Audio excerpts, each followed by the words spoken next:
Delhi Vadodara Mumbai expressway के पहले phase पर वाहनों की आवाजाही शुरू हो गई है। दिल्ली से दौसा तक एक्सप्रेसवे की शुरुआत होने से दिल्ली से जयपुर तक का सफर कम समय में पूरा किया जा सकेगा।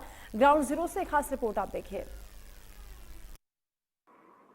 दिल्ली वडोदरा मुंबई एक्सप्रेसवे के पहला पैच जो कि दिल्ली से गुरुग्राम के सोहना होते हुए दौसा तक का यह सफर है, इसकी शुरुआत हो चुकी है। हालांकि प्रधानमंत्री नरेंद्र मोदी ने 12 तारीख को इसकी शुरुआत करी थी, जिसमें केंद्रीय सड़क एवं राजमार्ग मंत्री नितिन गडकरी भी मौजूद रहे थे।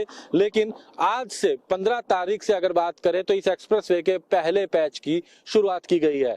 यह अगर बात करें गुरुग्राम से दौसा तक का जो मार्ग है उसको लेकर के ये एक्सप्रेसवे है, जो कि दिल्ली से गुरुग्राम होते हुए सोहना से दौसा तक का सफर अभी लोग जो है पहला पैच इसमें सफर कर सकते हैं। और इस अगर हम इसे राजनीतिक दृष्टि से भी बात करें तो इस एक्सप्रेसवे का फायदा, ये एक्सप्रेसवे करीबन देश की 227 लोकसभा सीटों को कवर करता है, क्योंकि ये एक्सप्रेसवे 7 राज्य और 2 केंद्र शासित प्रदेशों को साथ में जोड़ता है। और ऐसे में इन 7 राज्यों और 2 केंद्र शासित प्रदेश के लोगों को तो इसका फायदा होना ही है। इसके आसपास के जो राज्य हैं उनको भी ऐसा इसका फायदा होगा जब ये एक्सप्रेसवे पूरी तरीके बनकर तैयार हो जाएगा, क्योंकि 2024 से पहले इस एक्सप्रेसवे को शुरू करने का दावा किया गया और बाकायदा जिस तरीके से काम किया जा रहा है उससे पहले ही नितिन गडकरी ने भी कहा है कि इसको शुरुआत कर दी जाएगी।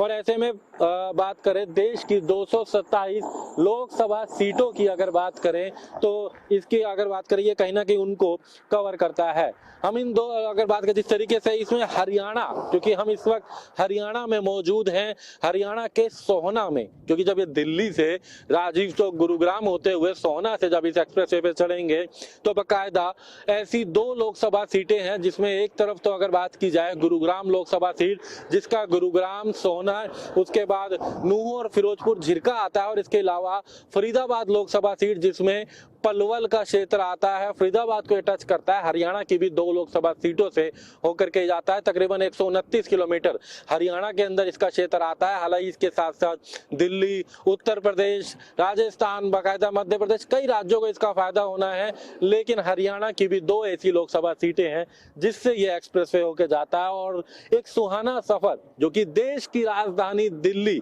से देश की आर्थिक राजधानी मुंबई को जोड़ने वाला ये जो एक्सप्रेसवे है, भले ही इन दो राजधानियों को जोड़ता हो, आर्थिक राजधानी और देश की राजधानी को, लेकिन इसके साथ साथ कहीं ना कहीं राजनीतिक अगर दृष्टि से बात करें तो तकरीबन 227 से ज्यादा लोकसभा सीटों पर इसका सीधा असर पड़ने वाला है।